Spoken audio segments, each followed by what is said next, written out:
Bonjour à toutes et à tous. Très heureux de vous retrouver. Merci de prendre le temps de cet échange avec Patrick Weil autour de la manière dont vous vivez la laïcité dans vos pratiques professionnelles et bénévoles dans nos domaines d'intervention. Je suis Pascal Brice, le président de la Fédération des acteurs de la solidarité. Je suis accompagné d'Elvire Ticchioni qui est chargée de mission à la face nationale sur les questions de travail social. C'est d'ailleurs l'occasion pour Elvire et moi de saluer évidemment la mobilisation aujourd'hui des salariés et hier des différentes fédérations comme la nôtre en appui du travail social. Aujourd'hui, nous vous proposons, et je salue l'arrivée de Patrick Weil, que je remercie d'avoir accepté de prendre ces 2 heures avec nous pour, au fond, échanger avec vous et à partir de ce que vous vivez dans vos pratiques professionnelles ou bénévoles autour de la question de la laïcité, des principes de la laïcité. Patrick est un spécialiste de ces questions-là. Il a sorti récemment un ouvrage que vous trouverez maintenant, je crois, Patrick, en poche, le voilà, de la laïcité en France. Et je ne vous cache pas que l'échange avec Patrick au cours de ces derniers mois et années, notamment autour de ces questions de laïcité, personnellement, m'a beaucoup fait avancer dans la recherche d'une compréhension plus fine et sans doute plus équilibrée de ces questions de laïcité, et qui sont des questions, nous le savons tous, très incandescentes en l'état de la société française, et pas seulement française. Et donc, ce moment de webinaire est vraiment conçu, non pas pour une discussion à caractère, je dirais, philosophique ou théologique sur la laïcité, même si c'est toujours intéressant, mais pour un échange apaisé avec Patrick autour de ce que vous vivez, encore une fois, dans vos pratiques professionnelles et en tant à la fois que professionnel et en tant que bénévole.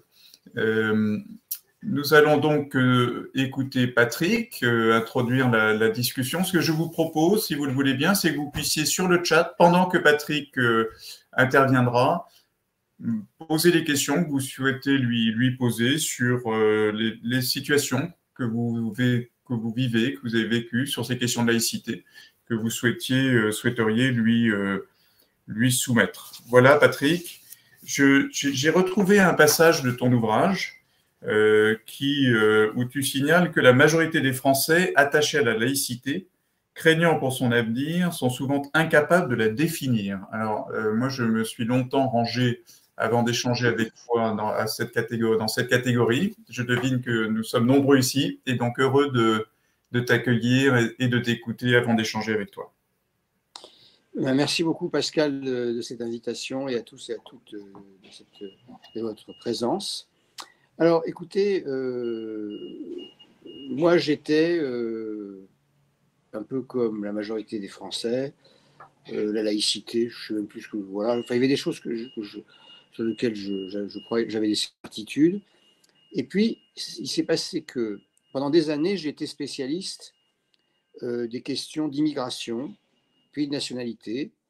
Et j'ai fait pour le gouvernement de M. Jospin un rapport en 97, sur 2 rapports en fait, sur les 2 sujets qui m'ont valu un certain respect. Les 2 lois sont toujours en vigueur, la loi dite Chevènement et la loi Guigou de 98.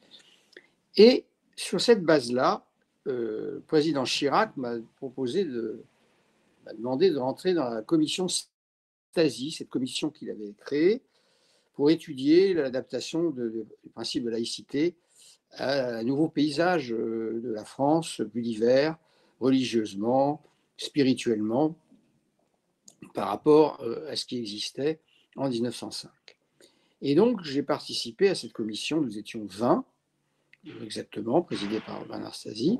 Nous avons fait des auditions qui ont d'ailleurs été télévisées, publiques, et je ne peux pas vous cacher que j'ai été assez surpris de voir que les plus grands responsables de ces associations laïques, enfin de ces gens qui étaient spécialisés dans la laïcité, en réalité, dès qu'on creusait un peu, j'arrivais pas à comprendre comment ils définissaient la laïcité. Je me souviens toujours d'un président d'association laïque qui a parlé très longtemps, trop longtemps, et alors c'était la laïcité, c'est la fraternité, c'est le vivre ensemble, etc. Mais je dis, mais la démocratie aussi, c'est la fraternité, le vivre ensemble, et la République, c'est aussi la fraternité, le vivre ensemble. Alors, la laïcité, en 2 mots, en 2 phrases, est-ce que vous pouvez me la définir? Ben, il en avait été incapable. Alors, du coup, comme moi, bon, on a fait notre rapport, sur lequel je reviendrai peut-être directement, soit si vous avez des questions, puisque ça a entraîné le vote de la loi de 2004 sur l'interdiction des signes ostensibles dans les établissements scolaires publics. Après ça, j'ai décidé d'investir ce sujet en tant qu'historien. J'ai organisé un colloque, les actes ont été publiés, politique de la cité au XXe siècle, puis j'ai enseigné ce sujet aux États-Unis, à Yale, où j'enseigne, et commencé à faire des comparaisons entre le régime juridique américain et bien sûr le français et d'autres. Et puis, il se trouve que j'avais créé en 2000, fin 2006 une association qui s'appelle Bibliothèques sans frontières, dont la vice-présidente est toujours Véronique Cabu, la veuve maintenant de Cabu. J'étais ami aussi avec Cabu. Et quand il a été assassiné en janvier 2015, on s'est demandé ce qu'on pouvait faire avec l'association BSF. Et on a décidé d'aller interroger les enfants dans les écoles pour savoir qu'est-ce qu'ils avaient comme questions, d'un côté sur la laïcité et de l'autre côté sur la liberté d'expression, qui sont deux concepts différents. Et à partir de là, on a fait un webinaire de 10 vidéos, qui est devenu d'ailleurs un livre. Et c'est sur cette base de ce livre que j'ai été invité à faire la conférence de clôture des référents laïcité alors ça s'appelait à l'époque, je ne sais plus comment, enfin c'est les SP, c'est-à-dire les établissements de formation des enseignants une fois qu'ils ont passé leur concours. Et donc, il y a les référents laïcité dans ces SP, ils ont une conférence annuelle, je suis venu faire la conférence de clôture, et là, ils m'ont dit, vous savez, on n'a rien. On n'a rien comme prof pour faire les cours, etc. Ce qui fait que quand il y a eu l'assassinat, la décapitation de Samuel Paty, et que le ministre a annoncé qu'il allait organiser 2 heures de débat à la rentrée scolaire, puisque sa mort était intervenue, son assassinat est intervenu la veille de la sortie des vacances de la Toussaint, et qu'à la veille du retour des vacances, le ministre a annoncé l'annulation du débat. Moi, je savais pourquoi le débat était annulé, parce que je savais ce que m'avaient dit mes collègues, que les profs n'avaient rien pour faire le débat, pour comment dire, former les élèves, les informer, organiser la discussion. C'est à ce moment-là que j'ai décidé de faire ce livre. Je dirais à destination des enseignants du secondaire, du primaire, des travailleurs sociaux, des parents, des adultes, de tout le monde qui disent laïcité, laïcité, mais en fait, quand on leur demande mais c'est quoi la laïcité, ben, en fait, ils bredouillent et ils ne savent pas quoi dire. Alors, c'est ça dont je vais vous parler, parce que, je vais vous dire c'est absolument fondamental. Parce qu'après, j'ai vu que vous aviez des questions sur qu'est-ce qui se passe, sur les repas spéciaux ou les tenues vestimentaires, ceci, cela. Si vous n'avez pas une vision d'ensemble, et vous allez voir, elle est très simple, et elle est très claire, eh bien, vous partez dans des détails qui rendent la laïcité d'abord incompréhensible, et souvent, elle donne l'impression d'être une sorte de système de police, de système de contrôle, alors que ça n'est absolument, c'est plutôt l'inverse. Je vais vous montrer pourquoi et comment. Et alors, pour vous dire comment moi j'ai cheminé, et qu'au départ, je n'avais rien compris, comme je pense beaucoup d'entre vous, on va commencer par lire l'article 1 de la loi de 1905. Parce que l'article 1 a été vu comme l'article de principe. Alors, il dit, voilà, on le lit, si vous êtes sur Internet, vous pouvez le retrouver, la loi de 1905, article 1er, la République assure la liberté de conscience. Point. Elle garantit le libre exercice des cultes sous les seules restrictions édictées ci-après dans l'intérêt de l'ordre public. Ce qui veut donc dire tout le reste de la loi, ça organise le libre exercice des cultes. Mais la première phrase, elle est très importante parce qu'elle dit que la République assure la liberté de conscience. Et là, il n'y a pas de limite d'ordre public. C'est une liberté absolue, c'est très rare en droit français. Donc, c'est c'est quoi la liberté de conscience? C'est ce que vous pensez dans votre tête, c'est votre fort intérieur. Vous avez le droit de penser tout ce que vous voulez, de croire, de ne pas croire, tout ce que vous passe par la tête, c'est votre liberté absolue de le ressentir, de le penser. Alors, après, ça passe à une phrase, le libre exercice des cultes. Alors, ça veut dire quoi, le libre exercice des cultes? Alors moi, jusqu'à présent, jusqu'à il y a 3 ans, bon, je pensais, je pense que si je vous posais la question, plusieurs d'entre vous diraient la même chose, le libre exercice des cultes, je pensais que c'était le fait de pouvoir aller prier dans une église, dans un temple, dans une mosquée, dans une synagogue, dans un lieu de culte, d'exercer son culte. Eh bien, c'est ça, mais ce n'est pas que ça. Alors, comment j'ai trouvé ça? Je suis allé regarder ce qu'on appelle les débats parlementaires et il se trouve que le rapporteur de la loi qui va en être ensuite celui qui va surveiller sa mise en œuvre, c'est un peu je dirais le principal acteur de ce moment, c'est Aristide Briand, est interrogé. Qu'est-ce que ça veut dire le libre exercice des cultes? Alors Briand était très brillant d'ailleurs, rhétoriquement, il parlait des pages et des pages du journal officiel, et là il dit 2 phrases. Il dit c'est la manifestation extérieure de la foi, c'est le terme juridiquement consacré. Ah, moi je suis quand même de formation juriste. S'il dit que c'est le terme juridiquement consacré, ça veut dire qu'il y a une jurisprudence. Donc je suis allé dans les archives, la bibliothèque de droit de Paris, qui s'appelle CUJAS, je suis trouvé le recueil de droit qui s'appelle Dalloz d'avant 1905, et là je suis tombé sur ce que je cherchais. Parce qu'il y avait, avant 1905, un article du Code pénal qui disait que si on empêchait quelqu'un d'exercer son culte par des pressions, on risquait l'amende ou la prison. Et comme il y a eu des cas, il y a eu une définition de qu'est-ce que ça voulait dire d'exercer son culte par le juge. Et qu'est-ce qu'a dit le juge? Le juge a dit, par opposition à la liberté de conscience, qui est ce que vous pensez dans votre fort intérieur, dès que vous extériorisez votre foi, vous exercez votre culte. Si à la sortie de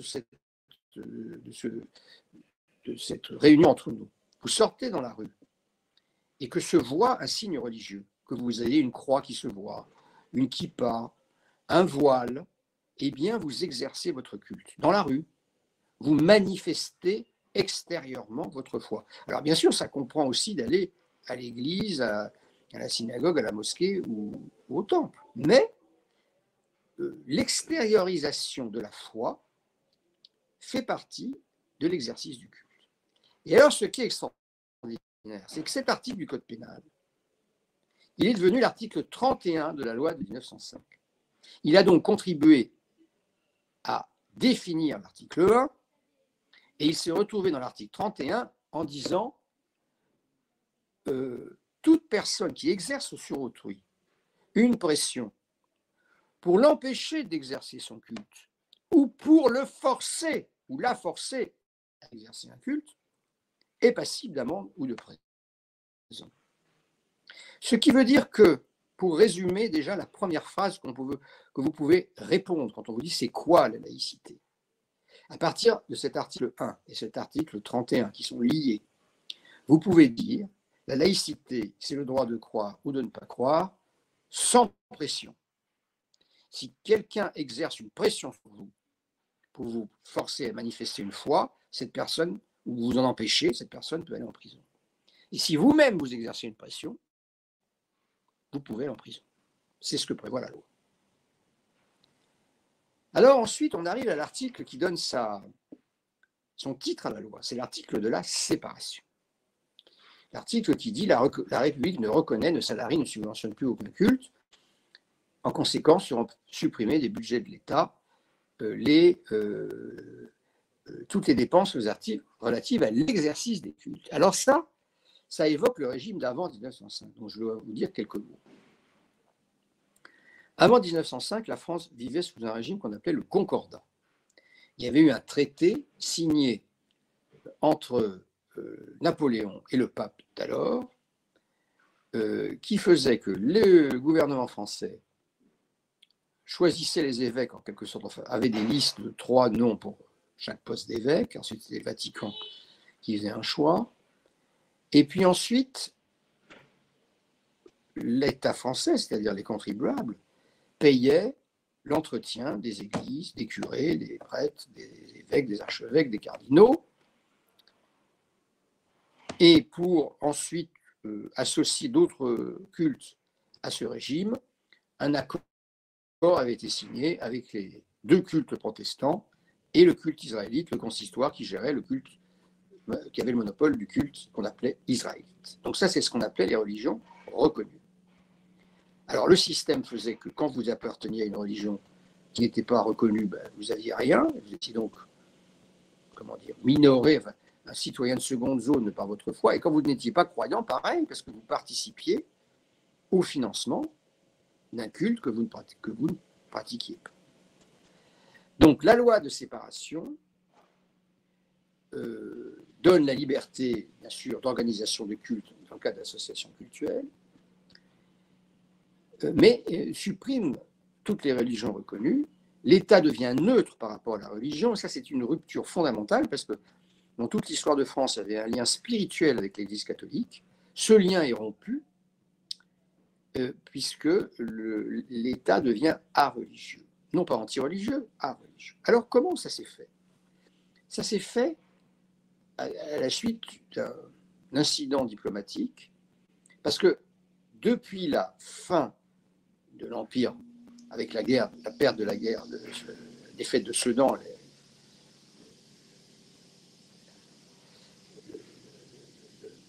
la démission de l'empereur, la France hésitait sur son régime, l'Église s'était montrée partisane de la royauté contre la République, ensuite elle s'était montrée soutien de la condamnation de Dreyfus, ensuite elle appelait à voter contre les candidats républicains à partir des sermons de curé dimanche, donc elle pratiquait ce qu'on appelait le cléricalisme, c'est-à-dire qu'elle se mêlait de politique.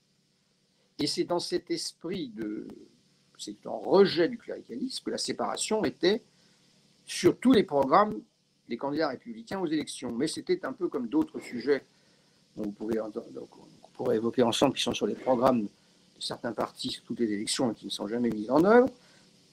C'était ça, jusqu'au moment où le président de la République française, qui s'appelait Émile Loubet, accepte une invitation à se rendre à Rome, à l'invitation du roi de Rome en 1904.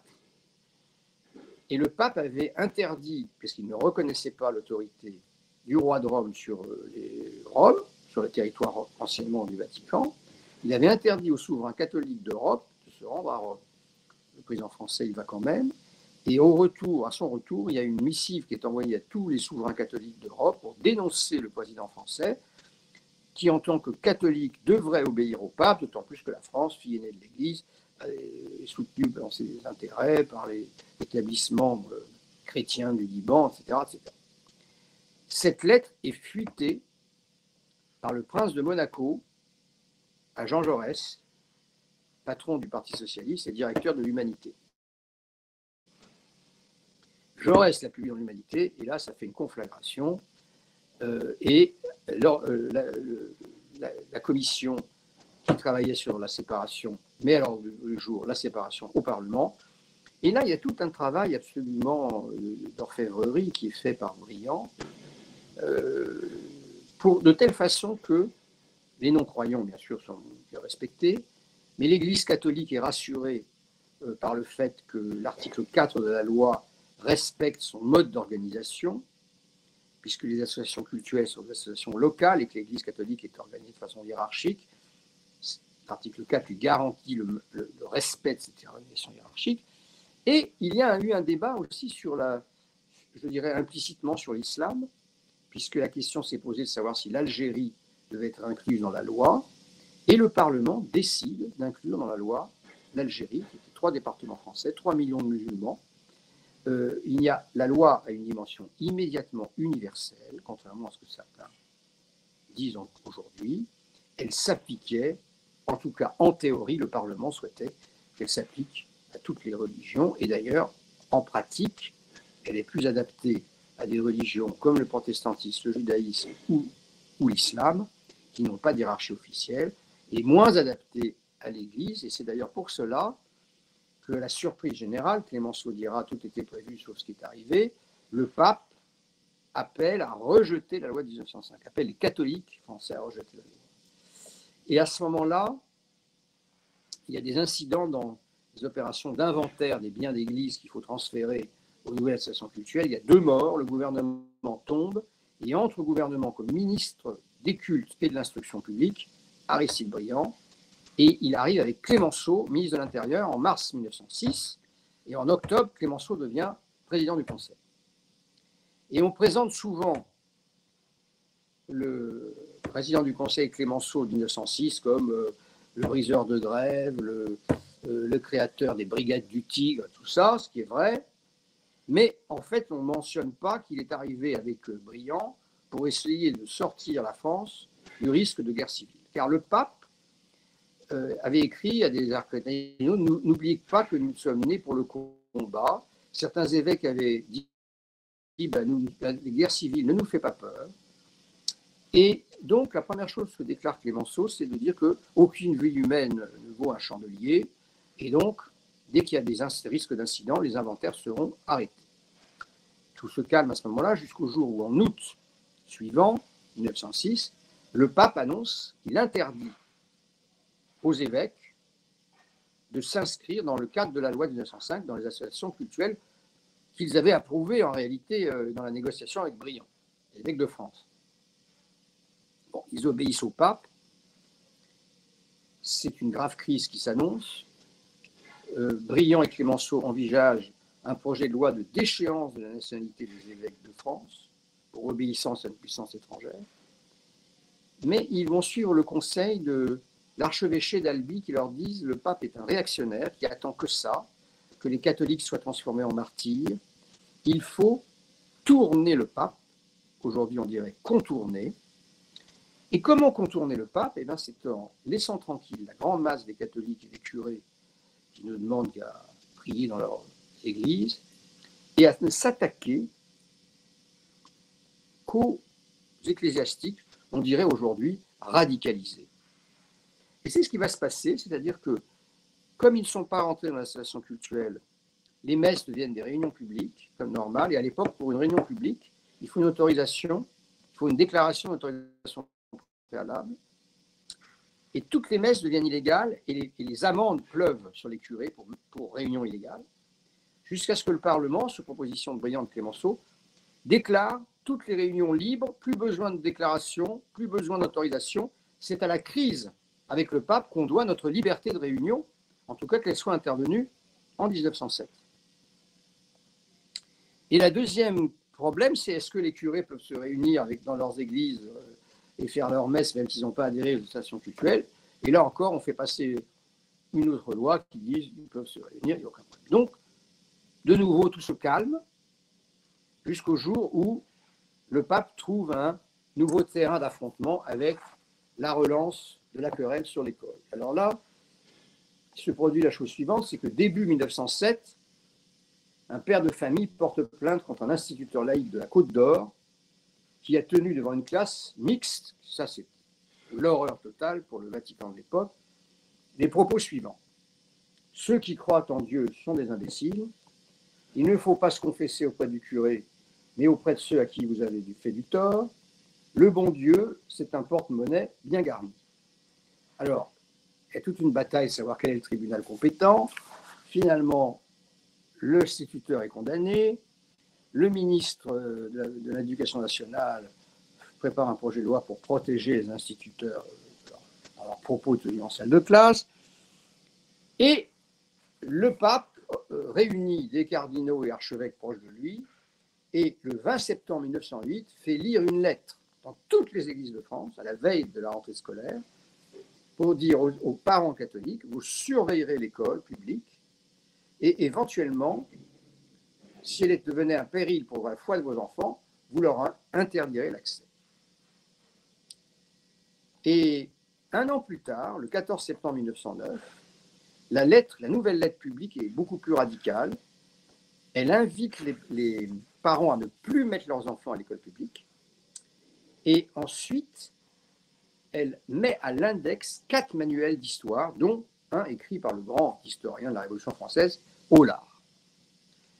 Alors, ce qui se passe à ce moment-là, dans cette période, c'est que, bon, le gouvernement dit c'est la liberté d'expression, ils ont le droit de parler, mais s'ils passent à l'acte, ça devient une infraction.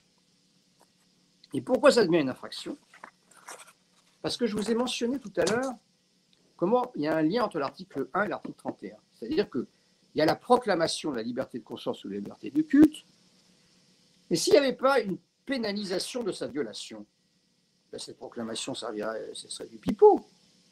L'un des conseillers juridiques de Briand dit, quand vous déclarez le droit de propriété dans la Déclaration des droits de l'homme et du citoyen,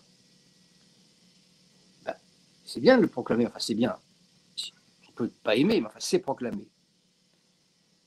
Mais c'est du pipeau s'il n'y a pas des dispositions pour faire sortir une personne qui occupe votre maison de chez vous et de la punir. Sinon, le droit de propriété proclamé n'a aucune réalité. Et on n'a jamais réfléchi que c'était pareil quand on le répétait, comme souvent on l'a fait, la laïcité, c'est la liberté de conscience, c'est l'exercice des cultes, etc. Oui, mais si c'est violé, qu'est-ce qu'on fait? Eh bien, c'est prévu. Si vous faites pression sur quelqu'un, on l'a dit tout à l'heure, il y a amende ou prison. Et pareil, si quelqu'un vient troubler, par exemple, une messe ou une cérémonie religieuse, cette personne est passible d'amende ou de prison. Mais si un ministre du culte, par ses discours prononcés sur le lieu de culte ou des lectures faites, diffame un citoyen chargé d'un service public ou l'outrage, il est punissable d'une peine d'amende ou de prison. Et si un discours prononcé dans le lieu où s'exerce le culte contient une provocation directe à résister à l'exécution des lois ou aux actes légaux de l'autorité publique, ou s'il tente à soulever ou à armer une partie des citoyens contre les autres, eh bien cette personne qui aura prononcé ce discours est aussi passible d'amende ou de prison. Donc si vous voulez, l'article 1 qui garantit la liberté de conscience et l'exercice des cultes est protégé par l'article 31, et ensuite la séparation des églises et de l'État est protégée par ces dispositions pénales. Alors, c'est même des dispositions pénales qui sont plus sévères que le droit commun. Et Briand l'explique de la façon suivante. On ne peut pas se contenter du droit commun. Il est impossible de traiter sur le pied de l'égalité quand il s'agit de l'exercice du droit de la parole. Là, je le cite, le prêtre dans sa chaire et le simple citoyen dans une tribune de réunion publique. Le lieu, les circonstances du délit, l'autorité morale de celui qui le commet sont des éléments dont il est impossible de ne pas tenir compte. Aucune assimilation ne peut être faite entre la portée, les conséquences d'un discours de réunion publique où toutes les opinions sont le plus souvent en présence, où l'on est habitué à faire la part des exagérations, où la contradiction est possible et offre des garanties de mise au point, et celle d'un sermon prononcé par un ministre du culte devant des auditeurs livrés inertes et sans défense par la croyance ou la superstition, aux suggestions d'une parole qui tient sa force des siècles et n'a jamais été affaiblie par la controverse. Alors, ça veut dire quoi? Ça veut dire que quand un responsable religieux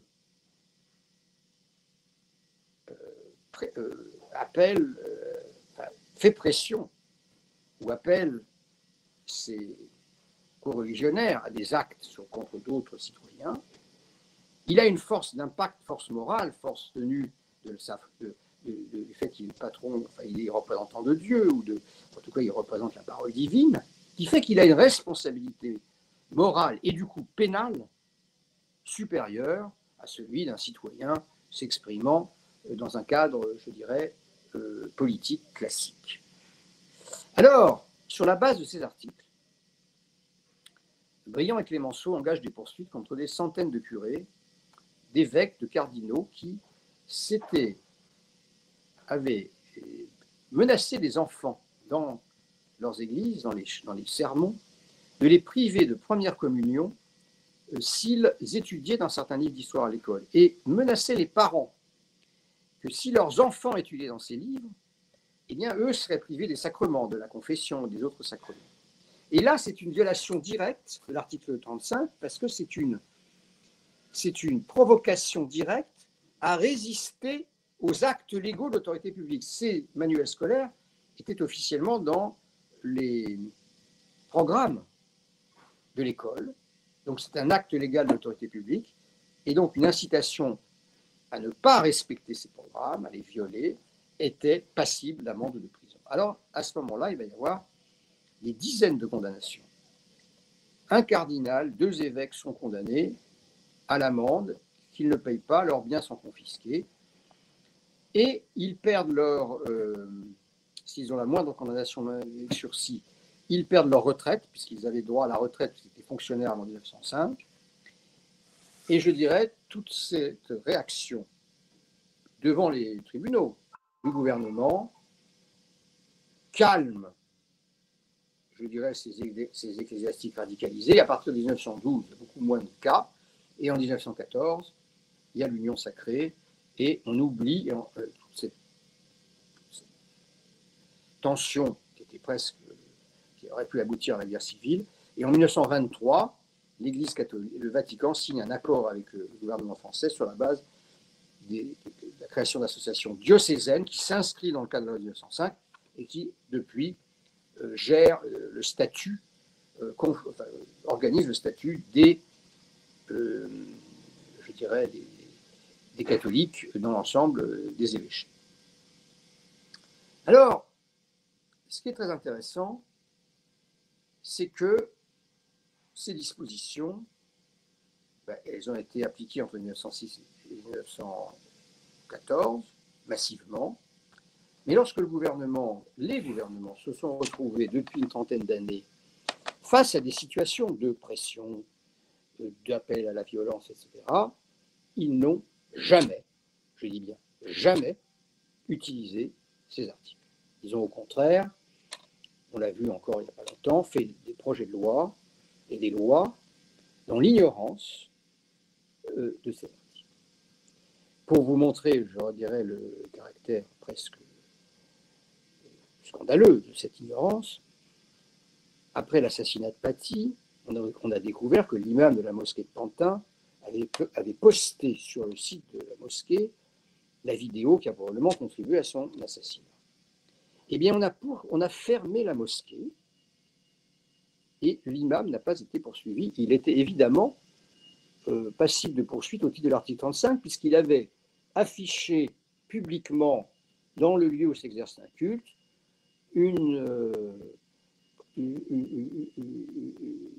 quelque chose qui tendait à soulever une partie des citoyens contre un autre. C'est exactement. On avait presque l'impression que l'article 35 avait été écrit pour lui. Et il n'a pas été appliqué. Et interrogé, parce que mon livre était pas loin de sortir, au Sénat par les sénateurs, le ministre Darmanin a déclaré d'abord que cet article 35 ne s'était jamais appliqué, et le ministre de la Justice a déclaré d'ailleurs qu'il allait être supprimé de la loi, puisqu'en première lecture, la majorité LREM l'avait supprimé. Suite à mon livre et à les interventions sénatoriales, l'article 35 a été rétabli et renforcé. Alors, avant de passer au point suivant qui va amener à la conclusion, c'est une logique libérale, le fait de prévoir que quand il y a un conflit, on va devant le juge. Et on ne décide pas administrativement comment régler le conflit. Et la séparation des églises et de l'État, c'était une séparation, non pas avec l'État, évidemment, puisqu'il était prévu des dispositions fiscales favorables qui doivent être contrôlées par le fisc, ces dispositions protégeant la séparation de la liberté de conscience qui sont protégées par le juge. Le juge fait partie, c'est une institution d'État, mais c'est une séparation avec le ministère de l'Intérieur. Ça, c'est la vraie séparation. Et ça, c'est ça qui était la logique de la loi de 1905, et qui n'est pas exactement ce qui se produit actuellement. Mais c'est toujours là, et c'est toujours utilisable, et c'est toujours ce qui permet de comprendre la loi de 1905 et de l'expliquer, c'est-à-dire que c'est une loi qui protège la liberté de conscience et l'exercice des cultes, jusqu'à punir ceux qui font pression pour les en empêcher, ou qui protège la séparation, jusqu'à punir ceux qui violent cette séparation. Alors, la conséquence de la séparation, c'est qu'il y a 4 types d'espaces qui se créent. Il y a l'espace neutre, celui de l'État. Il y a l'espace du lieu de culte, où là, les règles du lieu de culte vont s'appliquer, dans le cadre du respect de toutes les lois, bien sûr. Il y a l'espace du domicile, où vous faites les règles que vous voulez, dans le respect, bien sûr, de la loi, de toutes les lois. Et puis, vous avez le reste, c'est-à-dire qu'on appelle l'espace public civil. C'est là où vous allez avoir là où vous allez avoir des gens de toute confession ou d'absence de confession, et il va falloir gérer les conflits. Et puis, il va y avoir des batailles sur les frontières de ces espaces. Et c'est toujours les cas que vous soulevez. Ah, est-ce que là, c'est neutre, ou est-ce que là, on a le droit... Voilà. Et ça, c'est des batailles à la frontière des espaces. Mais les espaces eux-mêmes, ils existent, de par la séparation. Et ça, il faut que vous les ayez en tête. Les batailles que vous dites, qu'est-ce qu'on fait dans ce cas-là? C'est qu'est-ce qu'on fait quand il y a des cas qui sont à la frontière des espaces. Et on va y revenir, parce que bien sûr, je voudrais qu'on puisse discuter de ces situations. Dernière chose que je voulais dire.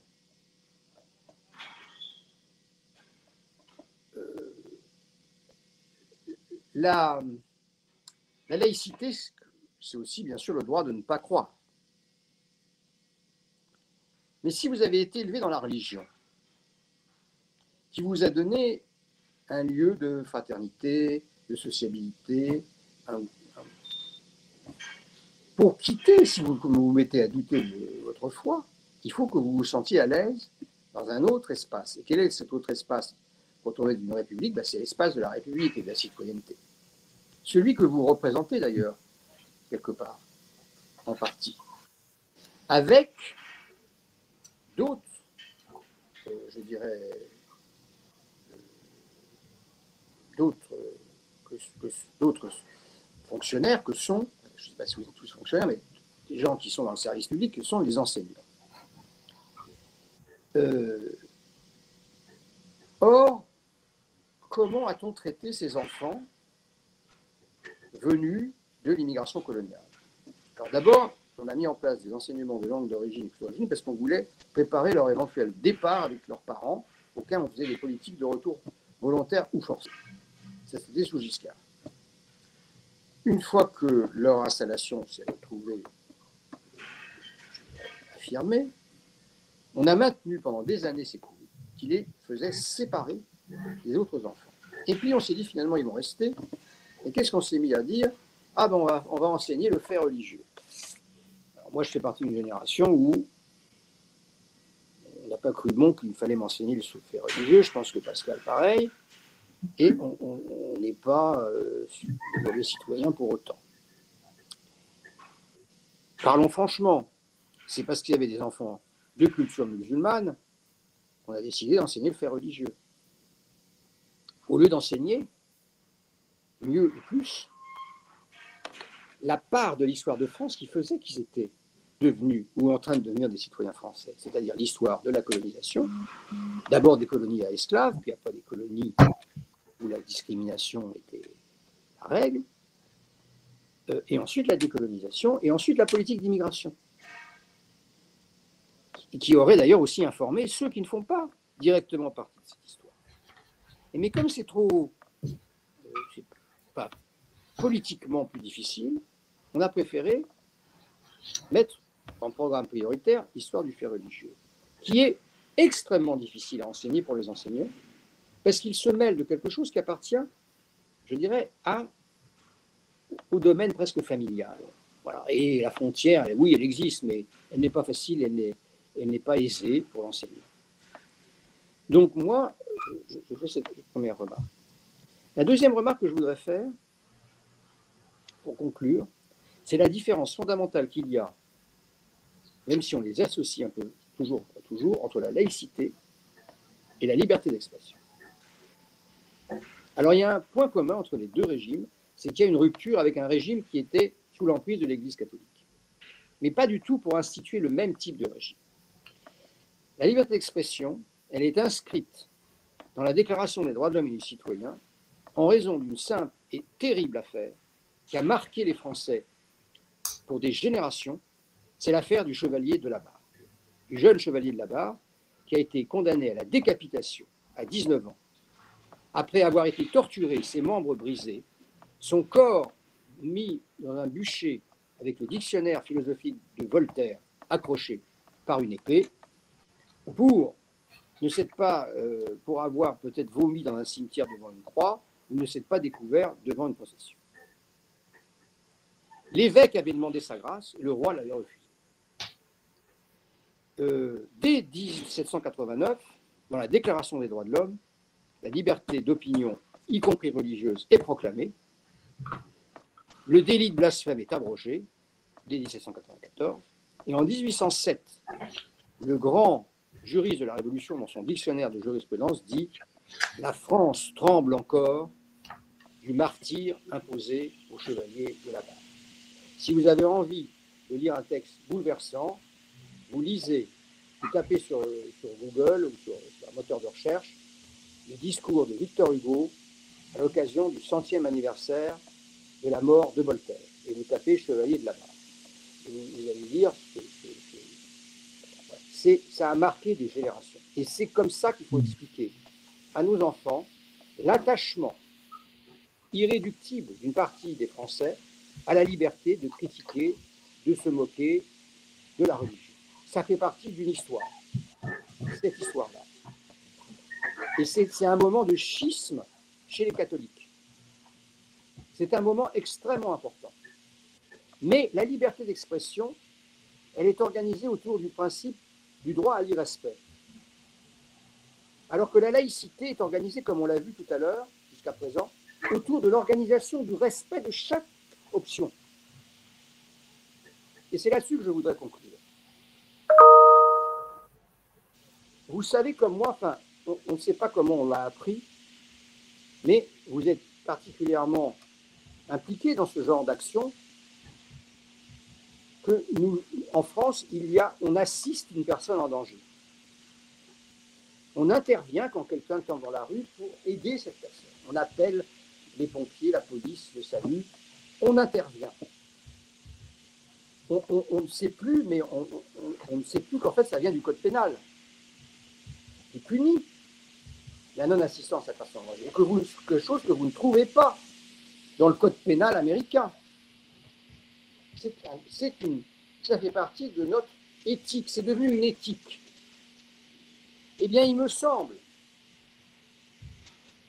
que de la même manière que l'assistance à personne en danger est une éthique, le droit à la liberté de conscience ou à la manifestation de la foi dans le cadre des lois sans pression doit devenir une éthique, c'est-à-dire le respect de celui ou de celle qui ne pense pas comme vous. C'est toujours comme cela qu'il faut aborder le sujet. Est-ce que vous vous êtes mis à la place de quelqu'un qui n'est pas du tout religieux quand vous êtes religieux? Ou est-ce que vous êtes mis à la place de quelqu'un qui croit quand vous ne croyez pas? Alors, évidemment qu'il y a des dispositions du code pénal dont je vous ai parlé qui permettent de punir les pressions qui s'exercent. Mais j'espère qu'au fur et à mesure qu'on sera tous capables d'expliquer la laïcité clairement, simplement, à nos voisins, à nos enfants, à nos parents, à tout le monde, eh bien cette éthique de la liberté, du respect de la liberté de conscience d'autrui, deviendra quelque chose que l'on pratiquera en ayant perdu le souvenir qu'il y avait des dispositions pénales sur lesquelles elle était fondée. Voilà, merci de votre attention et maintenant je suis prêt à répondre à toutes vos questions. Merci beaucoup Patrick de la manière dont tu as cadré la compréhension de ce principe de laïcité à travers un détour historique qui est toujours très précieux, qui nous rappelle combien ces questions ont déjà pu être et ô combien incandescentes dans l'histoire du pays, et puis surtout de l'avoir replacé dans un cadre éthique que tu définis, je trouve, de manière extrêmement stimulante pour nous tous, en termes de capacité à porter cette liberté de croire ou de ne pas croire sans pression. Alors, Ce que je vous propose, c'est que nous puissions maintenant, avec Patrick, au fond, lier tout ça aux situations que vous vivez. Nous allons proposer à Karim Zarkout, qui est travailleur social à Lyon et qui est aussi, nous a fait l'amitié depuis peu d'être membre du conseil d'administration de la FAS. Karim, si tu veux lancer la discussion, peut-être tout de suite en proposant à la fois à Camille et à Philippe, qui ont posé des questions sur le chat, si elles le souhaitent et s'ils le souhaitent, de me faire savoir sur le chat s'ils souhaitent que je répercute moi-même leurs questions ou les poser directement à l'écran, en précisant pour tout le monde qu'à ce moment-là, vous aurez, pour celles et ceux qui interviendraient à l'écran, un formulaire dans le chat que Sylvia, qui nous organise tout ça, j'en remercie, aura mis pour régler la question du droit à l'image, qui est une autre question de droit toujours importante. Karim, est-ce que tu veux amener dans la discussion avec Patrick une situation que l'équipe dont tu fais partie a pu vivre, je crois, à Lyon? Oui, tout à fait. Bonjour à tous. Je travaille, moi, dans un accueil de jour à Lyon où on fait de l'accueil conditionnel et où donc on accueille un public qui est très large et notamment des femmes musulmanes voilées en situation souvent dans des parcours migratoires. Voilà.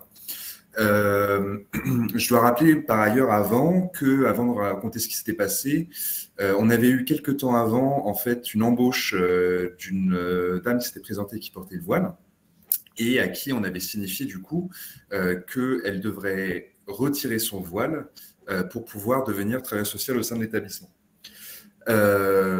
Donc, parmi notre public, on a eu du coup une demande. Dans notre accueil de jour, on pratique ce qu'on appelle la pérédance, qui nous permet d'impliquer le public qu'on accueille dans des missions de bénévolat au sein de l'accueil de jour. Et on avait eu donc une des dames qu'on accompagne, qui porte le voile, qui nous a sollicité pour devenir pérédante au sein de l'accueil de jour. Sachant que par le passé, en fait, nous avions déjà accepté des femmes voilées qui portaient le voile, en tant que pérédantes. Et je pense qu'il y a eu une petite jurisprudence du fait qu'il y a eu cette demande d'embauche juste avant. Et du coup, la question est arrivée sur la table de savoir si cette personne que l'on accompagne, à qui on n'a jamais abordé cette question du voile avec elle par ailleurs, qui arrive avec tout son bagage, notamment lié au parcours d'exil, lié à son identité à elle, à une découverte totale de l'identité française. Est-ce qu'on peut lui demander tout de suite, dans le cadre de sa mission de bénévolat, de retirer son voile ou non? Et c'est une question, alors, à travers tout ce que vous avez apporté, Monsieur Veil, pendant 30 minutes, à titre personnel, j'ai commencé à me faire une petite idée de la réponse. Mais c'est une question auquel collectivement, on n'a pas été capable de répondre parce que ça confronte quand même nos principes éducatifs d'accompagnement des personnes et du coup le principe de laïcité, en tout cas de la manière dont il est utilisé, enfin appliqué dans le cadre du travail. Voilà. Patrick, peut-être ajouter au propos à la question de Karim, dans le chat, d'autres questions sur cette question de voile, ce qui n'est pas surprenant. Nathalie, qui demande si le port du voile peut être considéré comme une atteinte à la laïcité dans le sens que ça impose le fait religieux dans un milieu d'entreprise.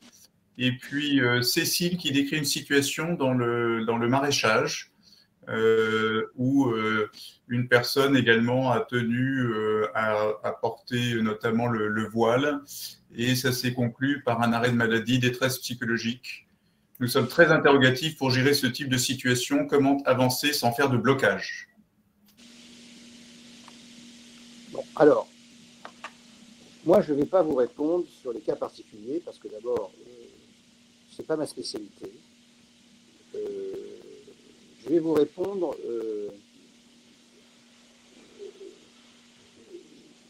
sur plusieurs choses qui ont trait aux questions que vous posez. D'abord, le port du voile. L'État ne peut pas se prononcer sur qu'est-ce que veut dire le port du voile. Vous savez, des historiens, des sociologues, des spécialistes de la religion, des militants qui vont faire des interprétations plus ou moins juste ou justifié. Mais il est évident que ce n'est pas possible pour la loi de définir le sens d'un bout de tissu, quel que soit. Voilà, c'est pas l'objet des lois. Alors prenons l'exemple de la loi de 2004, qui interdit les signes ostensibles dans les écoles publiques. Qu'est-ce qui a justifié cette proposition faite par la commission Stasi qui est devenue la loi? Il y avait dans les écoles publiques des groupes de garçons qui faisaient pression sur les jeunes filles qui ne portaient pas le voile en leur disant « Regarde dans la cour de récré, ta sœur porte le voile, c'est une bonne musulmane, tu as le droit de le porter. Donc si tu choisis de ne pas le porter, si tu ne le portes pas, c'est que tu as choisi de ne pas le porter. Donc tu es une mauvaise musulmane, une pute, etc. Donc on va te faire, si tu ne portes pas le voile rapidement, on va s'occuper de toi. » Alors, donc là, vous avez une pression, des menaces. Et vous n'allez pas envoyer des enfants de 13 ou 14 ans devant les tribunaux. Aux États-Unis, c'est pareil. Vous avez des régimes, dans tous les pays, le régime de l'établissement scolaire, où la plupart des usagers sont des mineurs, n'est pas le même que celui de l'université, où les usagers, souvent la majorité, civils, peuvent aller voir un avocat, une avocate, etc. Donc, on a proposé l'interdiction de ces signes, qui s'étaient révélés des signes utilisés pour faire des pressions, en sachant d'ailleurs que ces jeunes filles qui portaient le voile sans pression pouvaient opter pour le système des écoles privées sous contrat, qui doivent accepter des enfants de toute confession selon le statut même du contrat qu'ils signent avec l'État. Et la plupart acceptent des signes religieux. Donc on a, je dirais, répondu au problème de cette façon-là. Les pressions existaient-elles? Oui, et quelques années après le vote de la loi, l'ancien secrétaire général des jeunes frères musulmans a écrit ses mémoires et il a raconté comment ils étaient en campagne dans les établissements scolaires pour faire porter le voile. Donc il y avait des pressions, il y avait une utilisation politique. Et donc on a répondu de cette façon. Alors, vous avez bien remarqué que j'ai dit, c'est parce que c'était des enfants. Il n'y avait pas d'adultes en jeu. Et là se pose aujourd'hui la question, avant de parler de vos accompagnatrices, des sorties scolaires. Alors, si c'est des sorties scolaires, elles peuvent être considérées comme des agents du service public, ou bien on peut considérer le lieu et leur statut. Elles ne sont pas des agents du service public véritablement, et elles sortent de l'établissement scolaire pour aller accompagner les enfants dans des endroits qui ne sont pas des établissements publics. Donc là, vraiment, je dirais, c'est des cas où c'est le juge qui va décider. Et le juge a décidé qu'elles étaient, légitimes à porter le signe religieux, à condition toujours, qui revient toujours qu'il n'y ait pas de pression. Parce que s'il y a pression, c'est immédiatement une interdiction. Alors, vous savez, vous connaissez la situation, vous avez des exemples comme ça où on peut choisir d'aller dans un sens ou dans l'autre. Vous avez l'exemple des émissions de radio et de télévision religieuses. C'est financé par qui? Par la télévision et la radio publique, donc par tous les contribuables. Donc c'est contraire à l'article 2 de la loi de 1905. Mais l'article 2 de la loi de 1905 prévoit une exception à la séparation. Il dit quand vous êtes dans un lieu fermé, comme une prison, comme l'armée, comme un hôpital, vous ne pouvez pas sortir, eh bien, on vous amène une aumônier. On vous amène la possibilité d'exercer votre culte à titre individuel dans le lieu dont vous ne pouvez pas sortir. Alors, on peut imaginer que, face à la question qui a été posée d'ailleurs du financement une émission religieuse à la radio ou à la télévision, on peut imaginer de dire, ah ben on ne peut pas financer ces services publics, mais on peut dire, c'est comme une aumônerie à domicile.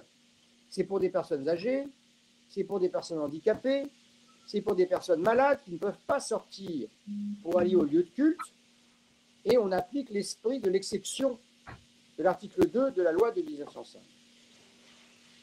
Tout ça pour vous montrer comment le juge raisonne et comment il va devoir établir, par exemple, les accompagnatrices que vous décrivez. Eh bien, moi, je ne vais pas vous répondre parce que je ne sais pas exactement quel type de public.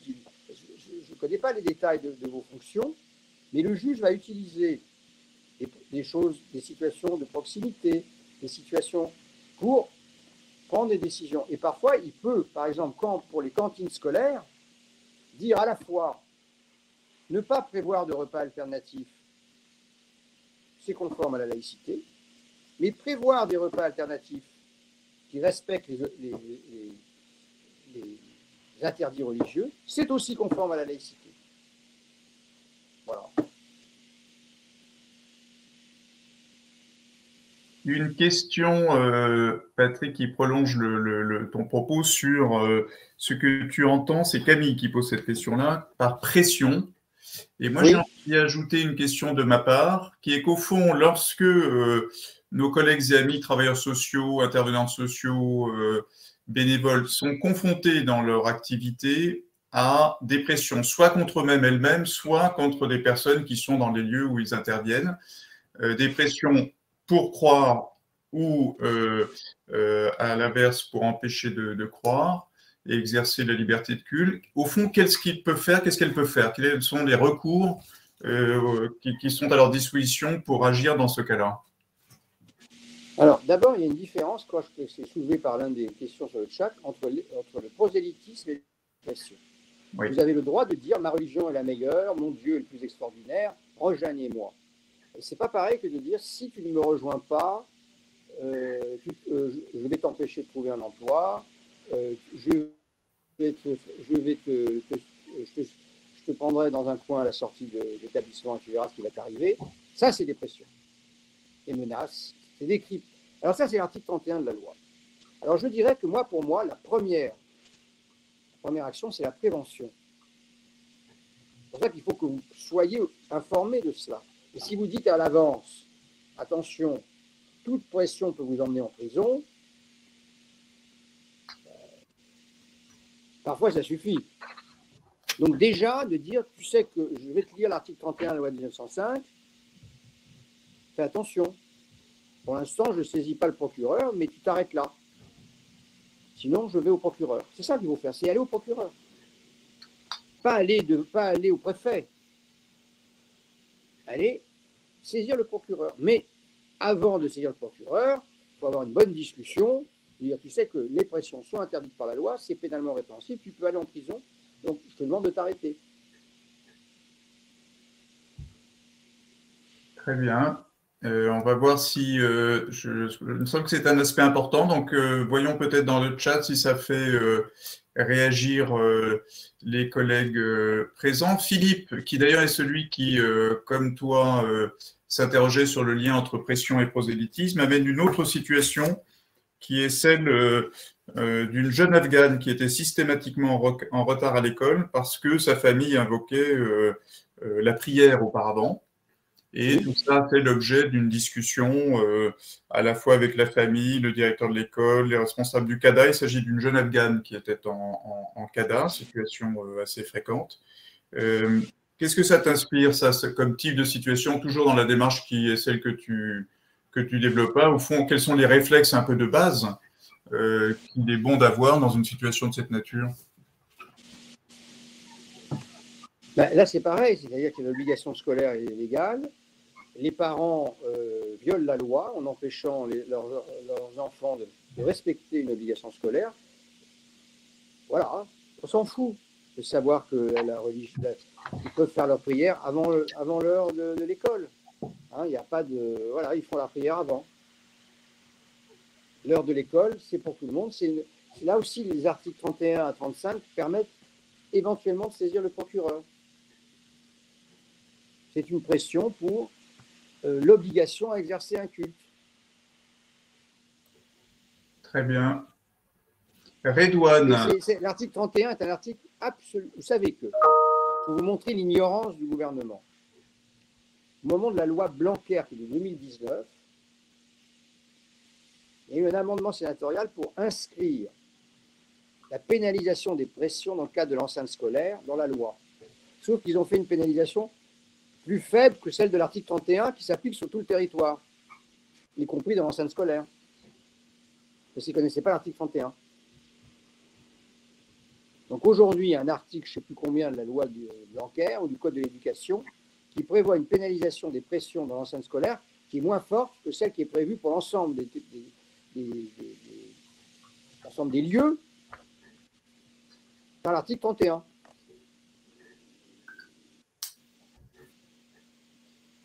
Ça, pour moi, c'était une principale découverte dans l'échange avec toi, la lecture de ton livre. Hein. C'est-à-dire que cette redécouverte des dispositions de la loi de 1905 qui permettent de protéger contre les pressions qui s'exercent contre un principe de liberté fondamentale, je trouve que c'est extraordinairement précieux et notamment… Alors, je vais vous donner…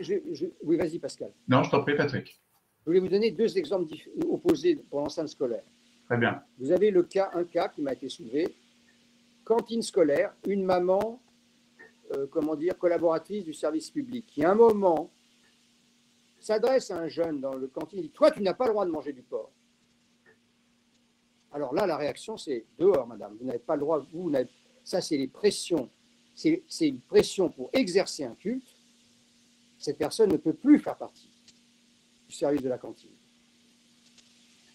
Et vous avez une autre situation. On va poser la question. Est-ce qu'un enfant de 10 ans, on peut l'autoriser à emmener son tapis de prière dans un voyage scolaire? Je dis, combien de temps dure le voyage? 15 jours. Je dis donc 15 nuits. Ben oui, 15 nuits. Alors, dans une grande partie de ces jours et ces nuits, il n'est pas dans les horaires normaux de l'école. Donc s'il fait sa prière, il a le droit d'avoir son tapis de prière. Et si vous l'en empêchez, vous exercez une pression pour l'empêcher d'exercer son culte. C'est contraire à l'article 31. C'est très facile en réalité. Et je dois dire qu'il faut, à mon avis, il faut apprendre à le dégainer dans les conversations. Et attention, tu sais que là, tu violes la loi. Et ça fait, à mon avis, ça règle une grande partie des problèmes.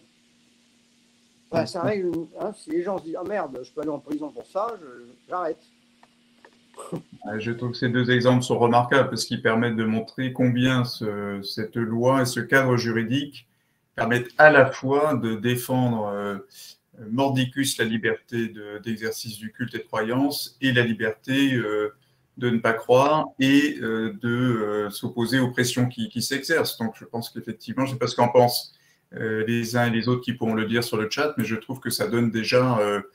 à défaut d'un mode d'emploi très précis, qui n'est pas l'objet de la discussion ici, mais des éléments de cadrage et de réflexe. Alors, Redouane te demande, Patrick, j'ai dit peut-être à tort, en introduisant la discussion, que le débat sur la laïcité pouvait être aussi incandescent qu'en France, dans d'autres pays.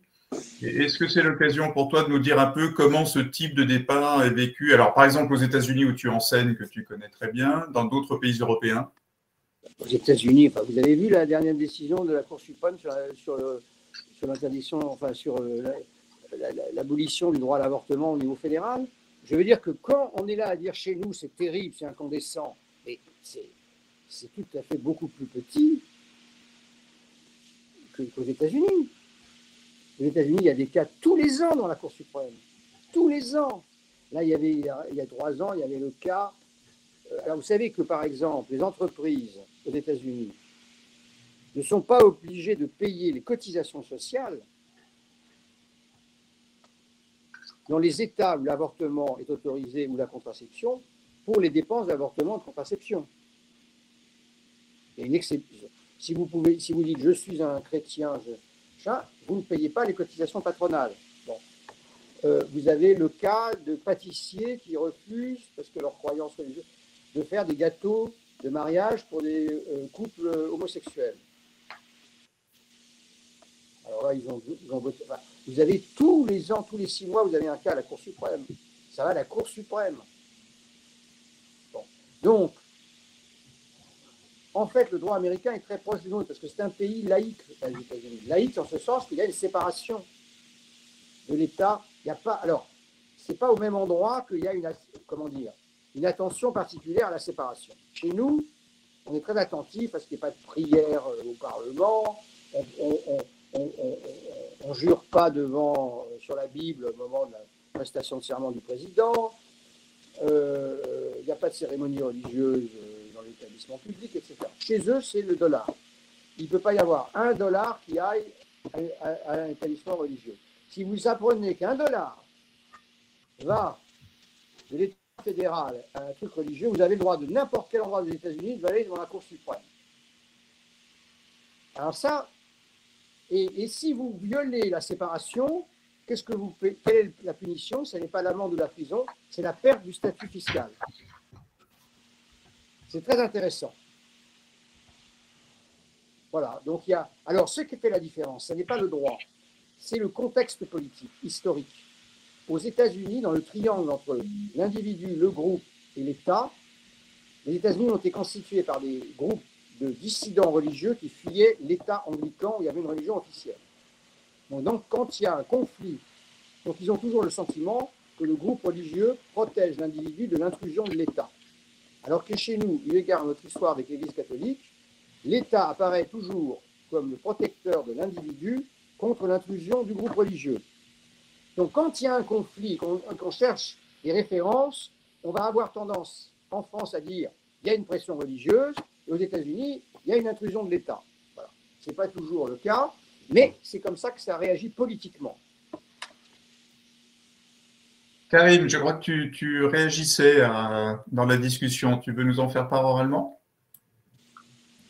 Ouais, moi, c'est vraiment le sentiment ce que j'ai exprimé tout à l'heure et que j'ai eu au cours de l'exposé en introduction de Monsieur Veil, c'est que cette notion de liberté de conscience, en fait, on l'applique à la fois, j'ai le sentiment, à nous-mêmes et aux personnes concernées, en fait, pour pouvoir interpréter un petit peu en fonction, effectivement, de la situation. Donc, pour moi, effectivement, dans le contexte, par exemple, que j'exprimais, la situation que j'exprimais, moi, mon interprétation va être que on est sur le rôle, notre rôle éducatif prime sur cette règle du voile qui finalement là pourra venir aussi avec un apprentissage plus tard, etc. Enfin, voilà, je trouve qu'il y a cette notion de liberté de conscience, elle me frappe assez fort et m'aide à avoir des clés, en tout cas, de compréhension, je trouve. Alors, si vous voulez, j'ai vu qu'il y avait une question sur « mais l'interdiction des signes religieux, n'est-ce pas une atteinte à la laïcité ?» Non, parce que vous avez l'interdiction des signes religieux. Vous voyez, quand je dis aux enfants, alors ils me disent « c'est quoi la laïcité ?» Et je leur dis « c'est le droit de croire ou de ne pas croire, sans pression. Si vous faites pression sur quelqu'un, si quelqu'un fait pression sur vous, cette personne peut aller en prison. Si vous faites pression sur quelqu'un, cette personne... Et si vos professeurs, même s'ils sont croyants ou si elles sont croyantes, ne portent pas de signes religieux, c'est pour ne pas faire pression sur vous. Parce que si elles avaient un signe, il y aurait, voilà, ceux qui se sentiraient de la même foi que cette personne se sentiraient plus proches, etc. Il y aurait une rupture d'égalité.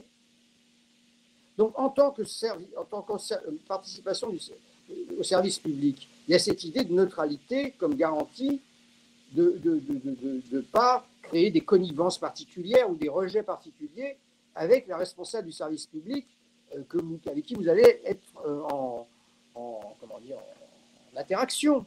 Alors après, la question de la personne qui va venir vous aider temporairement, etc., à mon avis, il faut mettre en balance ce que vous avez dit, c'est la liberté, le caractère temporaire de la mission, le caractère libre du port du voile, ça c'est très important. Il ne faut pas que la personne...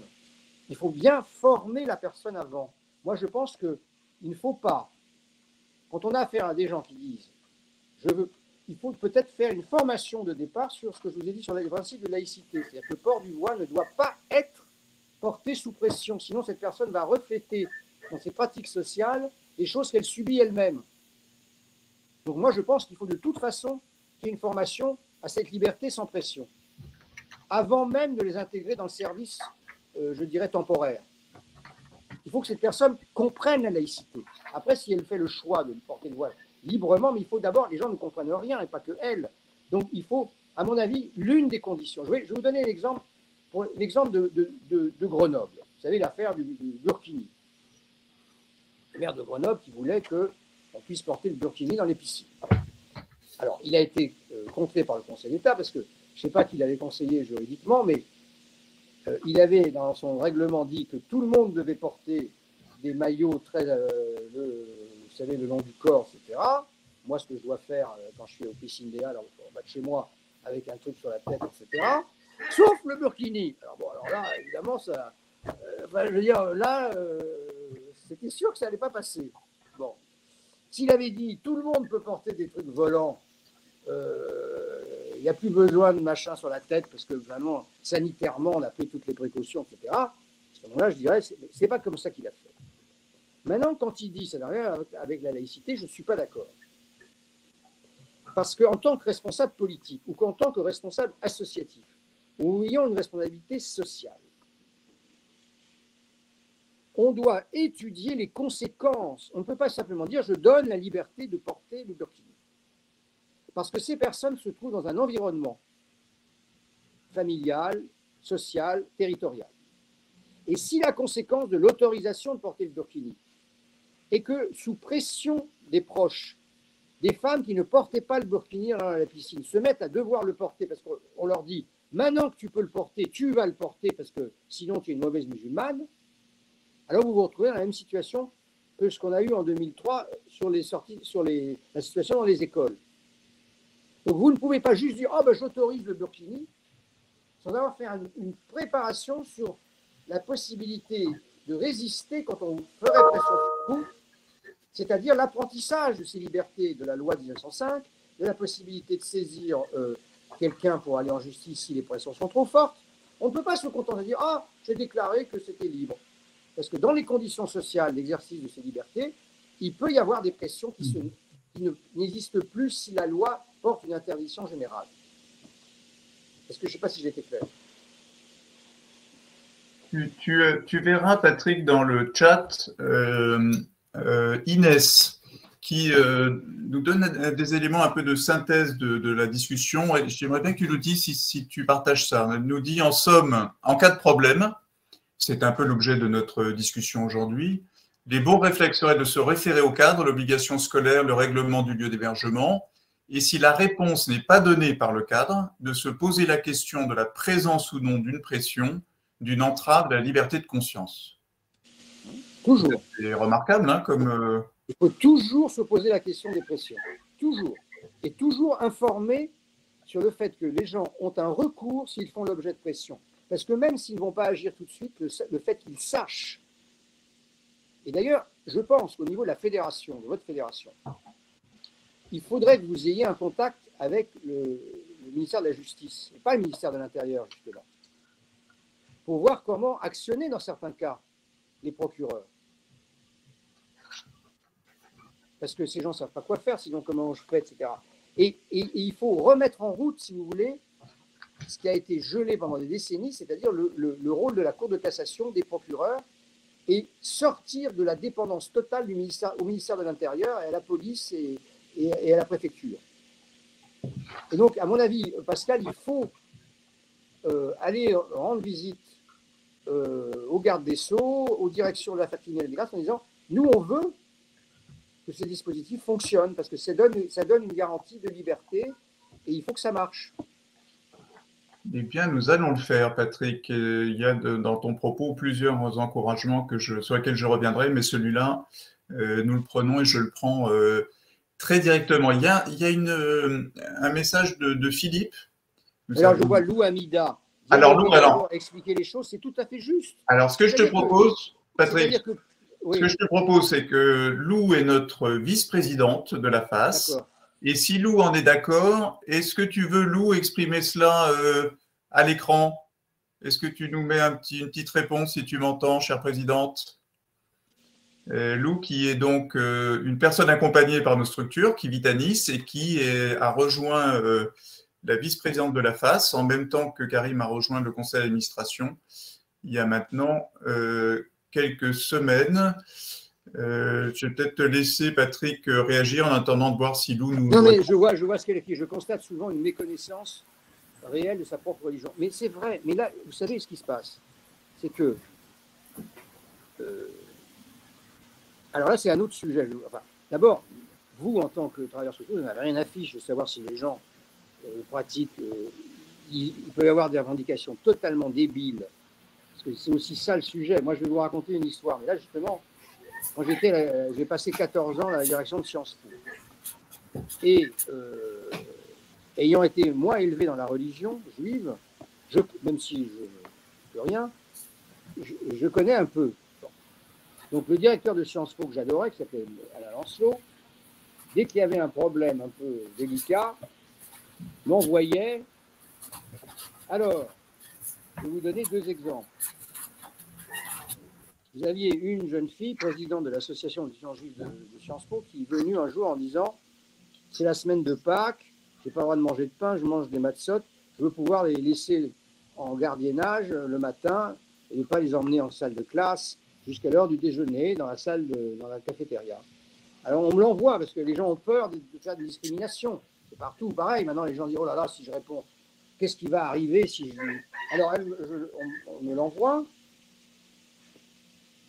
Et je lui dis, mais vous me démentirez si je me trompe, mais dans cette période de Pâques, il est absolument interdit d'avoir le moindre contact avec du pain. Or, dans cette cafétéria, il n'y a que du pain, donc vos matzot risquent d'avoir contact avec du pain, donc ce que vous proposez, c'est une violation totale de la prescription religieuse que vous, soi-disant, vous voulez mettre en œuvre. Alors, elle est devenue rouge de honte, et le truc s'est terminé à ce moment-là. La revendication s'est effondrée, parce qu'elle avait affaire à quelqu'un qui pouvait répondre de l'intérieur de la religion. Alors, ensuite, vous avez eu le cas d'un autre étudiant qui ne pouvait pas passer l'examen d'entrée parce qu'il y avait les épreuves du samedi.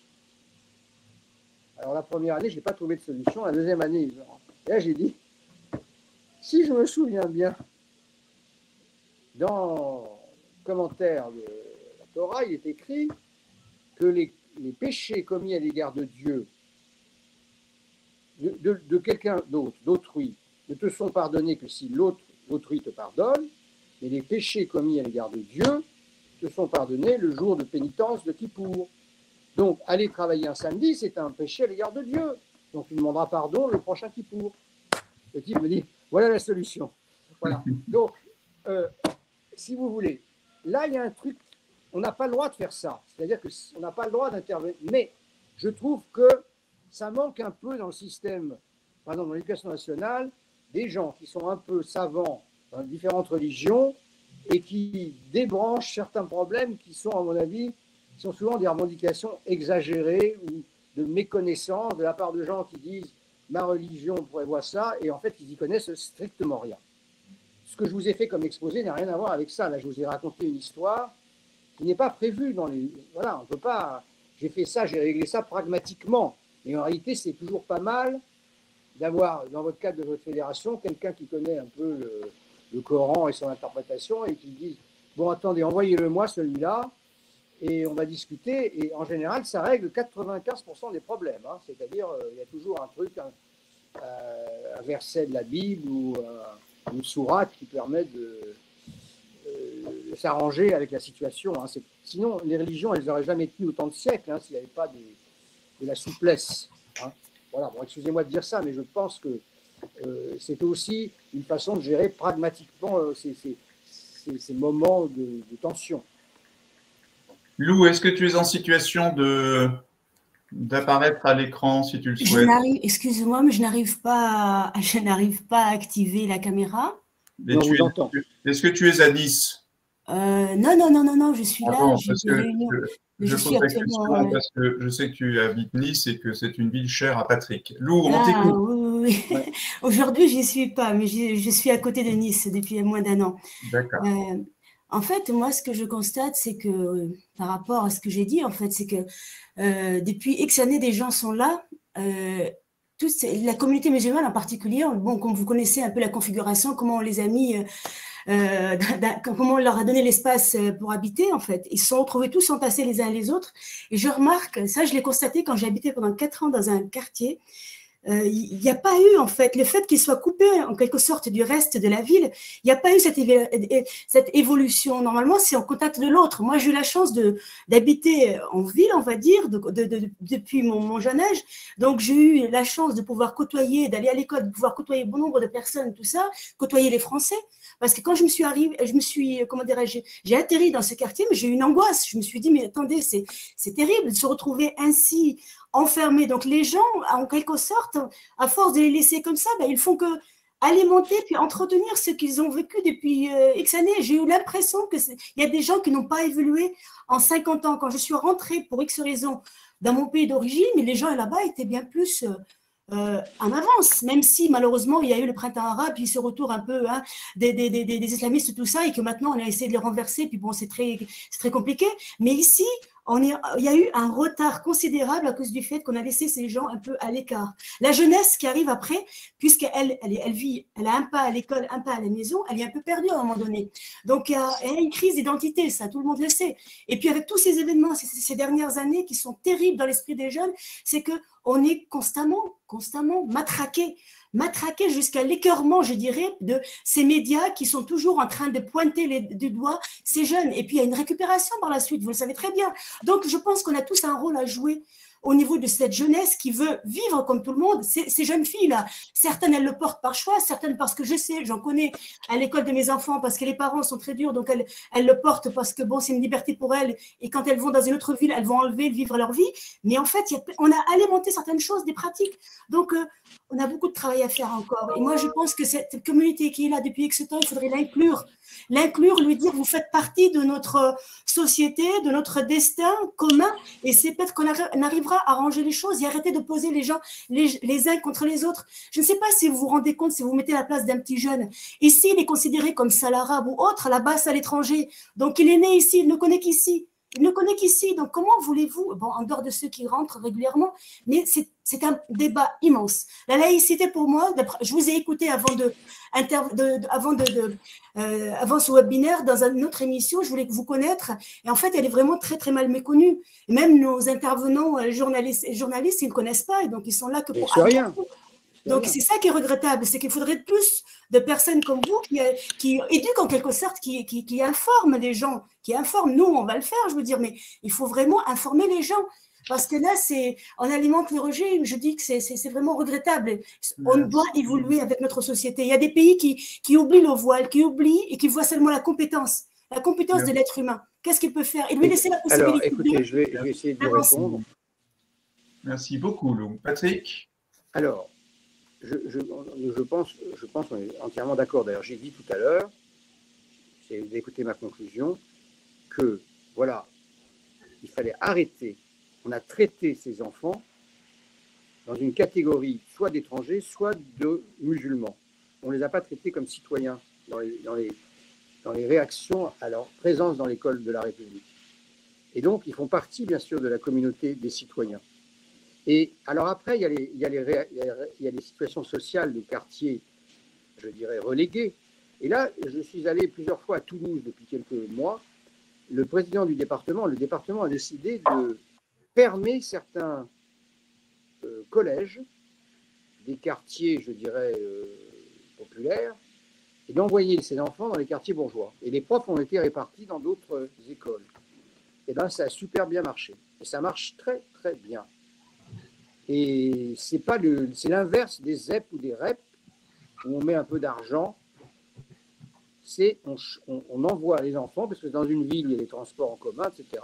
Les enfants vont à l'école ailleurs que dans leur quartier. Ça change, ça a des effets incroyables sur leur réussite scolaire, aussi sur l'ensemble de la société toulousaine, parce qu'ils sont bien sûr en contact avec des enfants de milieu bourgeois qui ne les connaissaient pas. Donc, vous voyez, ça, c'est des pratiques qu'il faut encourager parce que ça marche, et les évaluations, voilà. Alors après, il y a la question que vous dites, mais la laïcité, il faut l'enseigner plus. Alors moi, j'ai fait un enseignement à l'Académie de Nice, justement, mais Pascal a eu la gentillesse de faire un peu de publicité pour mon livre, il vaut 6 €. Et un jour, dans une conférence avec des travailleurs sociaux d'ailleurs, on me dit, mais où ils sont aujourd'hui les Clémenceau et les Brillants? Ben, il n'y en a plus, on n'en a pas. Alors soyons tous un petit peu, chacun et chacune d'entre nous, Brillants et Clémenceau. Ce n'est pas très compliqué. Je pense que ce que j'ai expliqué, donc c'est à vous de dire autour de vous, voilà, la laïcité, c'est très simple, c'est le droit de croire, pas croire, sans pression. Sans pression, c'est très important. Et c'est aussi la séparation, et il ne faut pas mélanger le politique et le religieux. Et si vous êtes musulmane ou musulman, dans le cadre de la loi de 1905, vous avez une liberté que vous n'avez pas dans de très nombreux pays musulmans. Parce que vous pouvez être chiite, sunnite, ahmadi, de l'Aga Khan, tout ce que vous voulez. Vous avez le droit de faire votre association culturelle locale. Personne ne va vous emmerder. Vous pouvez même créer votre propre interprétation du Coran avec quelques personnes, créer votre propre culte. Et ça, c'est pas expliqué comme ça. Simplement, vous n'avez pas le droit, si vous voulez vous mêler de politique, vous n'avez pas le droit de le faire au nom de Dieu, vous avez le droit de le faire comme citoyenne ou comme citoyen. Vous dites, je suis française, voilà ce que je pense. Ça, vous avez le droit de le faire. Mais vous n'avez pas le droit de dire, ah ben au nom de Dieu, la loi, etc. Alors là, non. Vous avez le droit de dire mon nom, en tant que citoyen. Il y a une distinction entre le politique et le religieux. On a là une question de Philippe qui, je pense, dirige une structure, une association. Là, c'est à nouveau une situation auquel qu'il a dû connaître, quand des salariés ne veulent pas travailler pendant les heures de prière. Alors, est-ce que c'est la loi contre le règlement intérieur? Est-ce qu'il faut les laisser faire la prière, leur permettre de ne pas travailler pendant ces heures hebdomadaires? Et il poursuit en nous disant à l'interdiction de prière avec risque de conflit au prud'homme. Mais ça, franchement, voilà. Les dernières condamnations, ce sont des condamnations d'entreprises qui ont interdit les signes, alors qu'il n'y avait pas de règles prévues au règlement intérieur. Donc il y a une grande... Là, si vous voulez, il y a maintenant l'affaire de la crèche Babilou. La responsable de la crèche a gagné parce qu'elle avait un règlement intérieur qui disait que c'était une crèche laïque et qu'il n'y avait pas... Voilà, donc à la fin, c'est comme ça que la Cour de cassation a interprété le conflit qui est allé très haut et qui peut continuer jusqu'à la Cour européenne des droits de l'homme. Et vous voyez, il y a une chose qu'il faut dire par rapport à tout ce que vous avez dit tout à l'heure. C'est normal qu'il y ait des conflits d'interprétation. Il faut apaiser. C'est normal. Il y en a dans tous les pays. Si on n'est pas d'accord, on va devant le juge. C'est pas grave. C'est pas grave, c'est normal. C'est compliqué, c'est un droit compliqué dans les entreprises. C'est un espace totalement civil. Il y a la conflit entre le règlement intérieur, la jurisprudence, etc. C'est compliqué. Quand on ne sait pas, on va devant le juge. Et ça n'est pas la fin de la laïcité que le juge décide dans un sens ou dans l'autre. C'est son application. Voilà. Et il faut dédramatiser le fait qu'il y ait des cas qui aillent en justice. C'est important pour vous que la situation des accompagnatrices de vos structures soit un jour décidée par le Conseil d'État et que vous sachiez comment vous devez faire. Donc un jour, ça ira jusqu'au Conseil d'État ou la Cour de cassation et vous aurez une règle à appliquer. Vous saurez quelle est la règle. Voilà. C'est pareil dans tous les États de droit. La loi ne peut pas tout prévoir, heureusement. Et donc, il y a des conflits de droit et il faut dire, pouf, pas grave. Nous, on fait comme ça. Si on est contredit par le juge, eh ben, on appliquera la décision.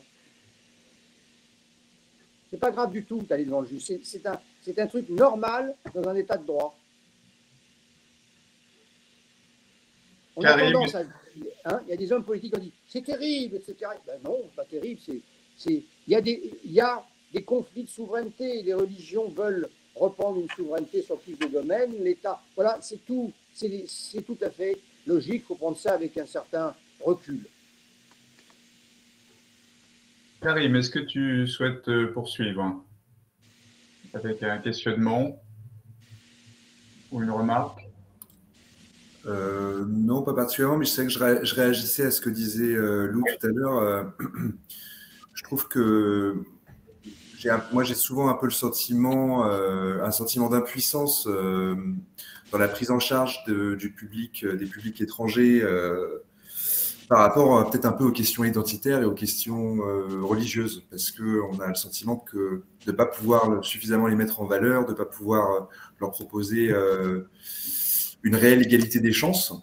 Et moi, ce qui me fait peur, en fait, sur le long terme, c'est quand on voit justement ce qu'exposait Lou tout à l'heure et les problèmes qu'il peut avoir avec un peu ce retour au fondamentalisme qu'on a connu à une certaine époque, que moi, en tant que binational, je connais bien aussi, entre le rapport entre mon pays d'origine et la France.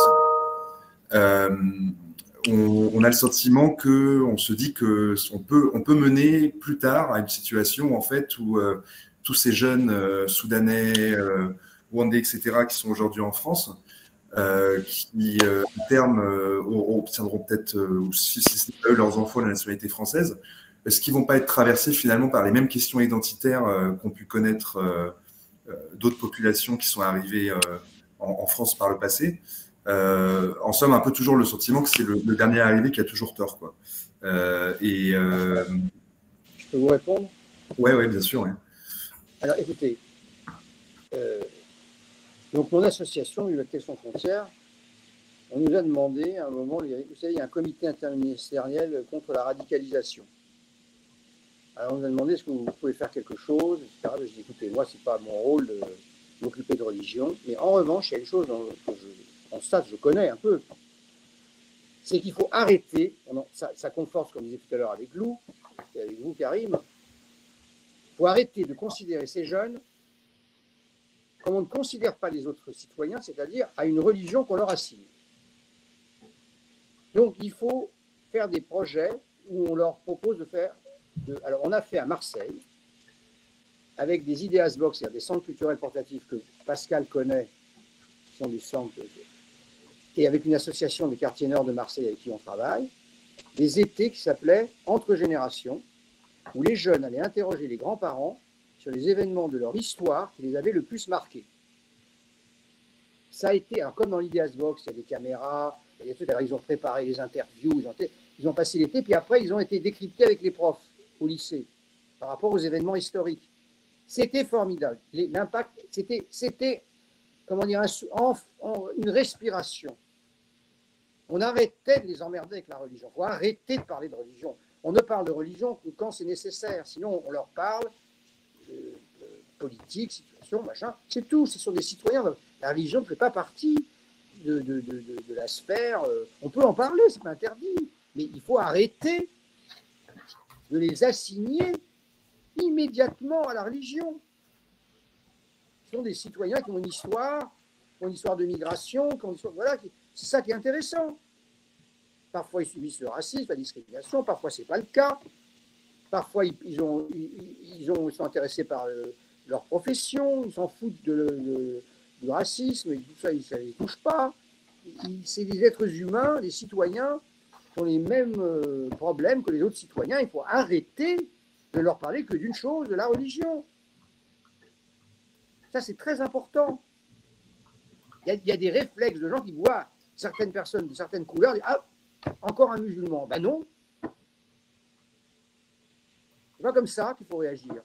Un citoyen, un compatriote, qui a les mêmes sujets de préoccupation et qui peut-être s'en fout complètement de la religion.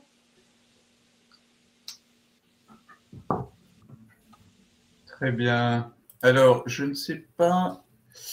Stéphanie. Ben alors, quelle place pour les partis politiques? Ben, on a vu leur place, 0,2%. La plupart des gens s'en foutent. Regardez, beaucoup de Français de culture musulmane ont voté pour M. Mélenchon. Aussi bien en 2017. En 2017, il a fait une campagne laïcarde. Et alors, je disais, mais c'est quand même incroyable, parce qu'ils s'en foutaient.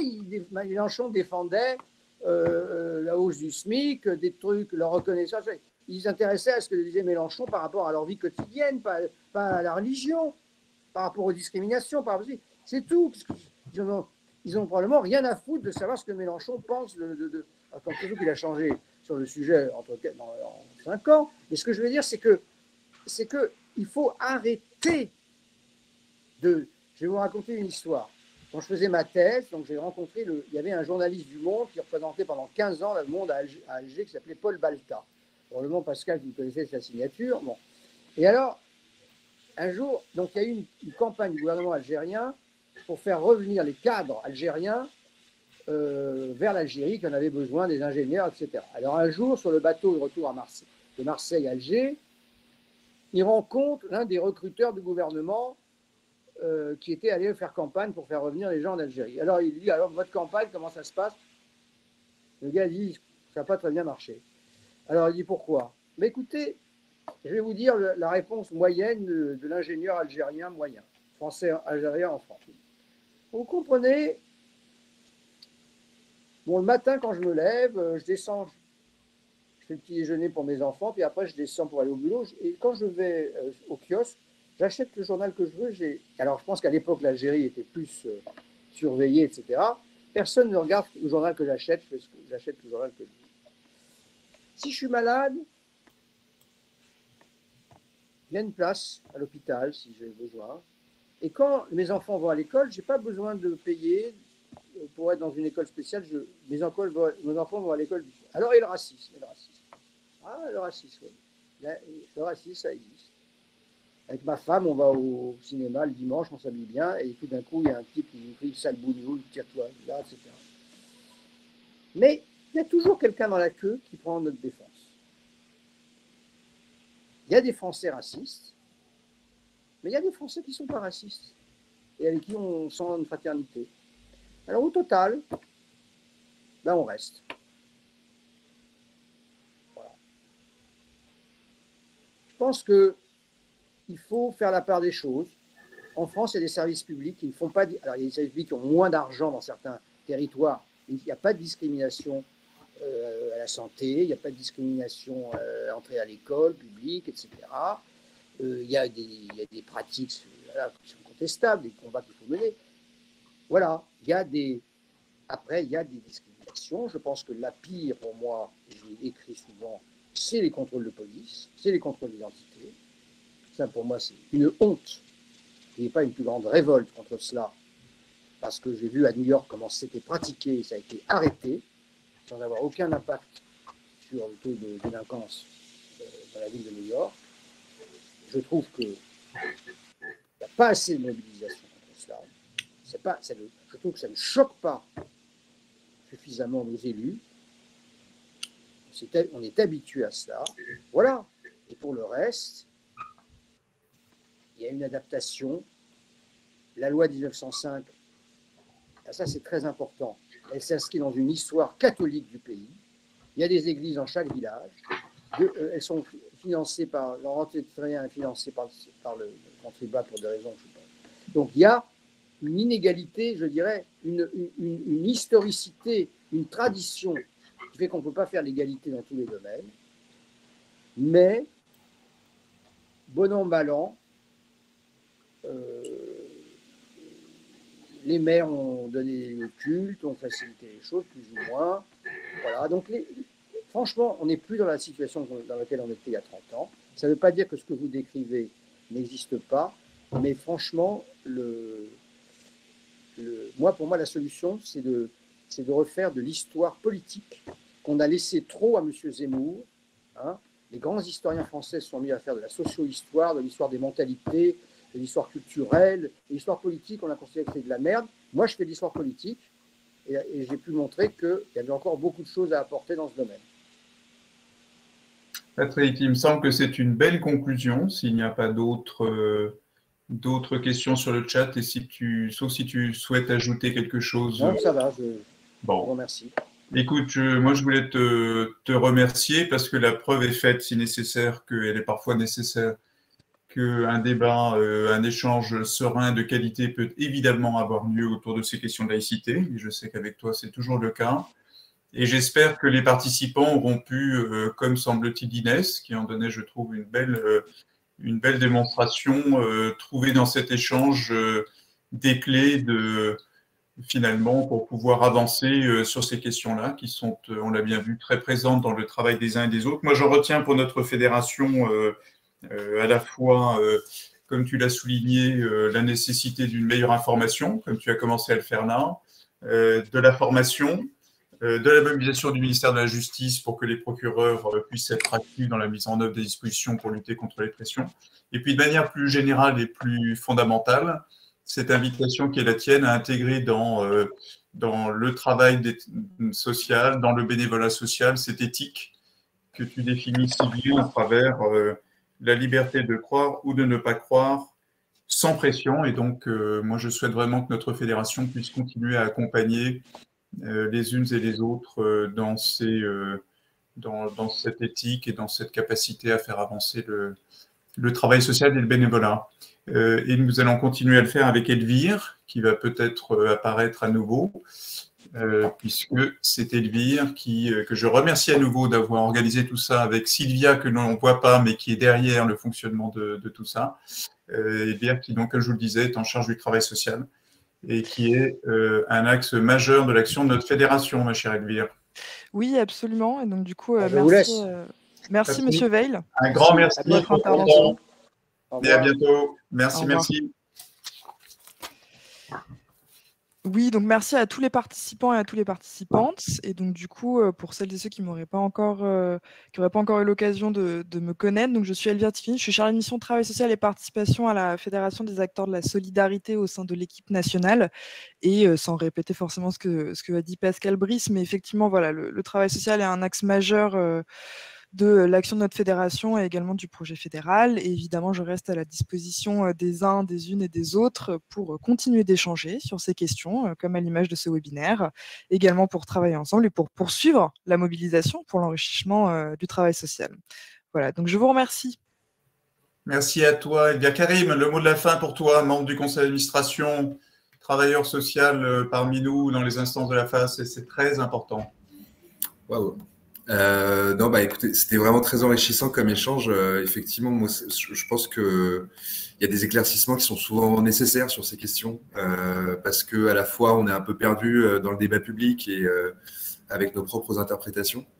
Je trouve que ça a été très éclairant et sur toutes les questions qui ont été apportées, les réponses sont parfois complexes.